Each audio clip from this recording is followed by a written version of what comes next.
நம்முடைய தமிழ்நாட்டு முதல்வர் செம்மொழி பூங்காவை கோவையிலே திறந்து வைத்திருக்கிறார்.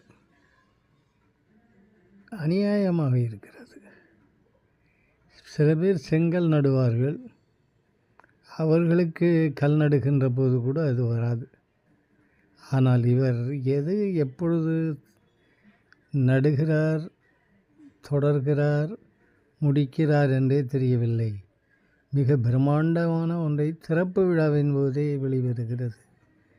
இதில் இந்த செம்மொழி பூங்கா, தொல்காப்பிய பூங்கா, இப்படி பூங்காக்கள் சீரமைப்பு, புது பூங்காக்கள் அமைப்பு என்று தமிழ்நாட்டையே பூத்து குலுங்கும் ஒரு மாநிலமாக மாற்றி கொண்டிருக்கிறார். பசியார உண்கிறார்கள், பசிக்க வீடுகள் இருக்கின்றன. சுமையில்லாத வாழ்க்கை, சுவையுள்ள வாழ்க்கை, இதற்கெல்லாம் அடிகோலுகின்ற நம்முடைய முதல்வர் முத்துவேல் கருணாநிதி ஸ்டாலின் அவர்களை பாராட்டுவோம். இன்றைக்கு செம்மொழி பூங்கா கோவையிலே உதித்திருக்கிறது. கோவை மக்கள் நன்றியுள்ளவர்கள் என்றே கருதுவோம்.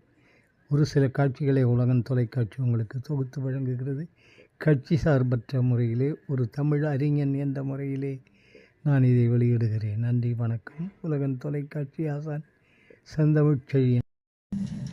பூக்கள் மட்டுமல்ல, மகிழ்ச்சியும் நிறைந்திருக்கும் இடம்தான் பூங்காக்கள் என மகிழ்ச்சி பெருக்கு. கோவையில் முதலமைச்சர் மு.க. ஸ்டாலின் முன்னிலையில் இன்று நடைபெறும்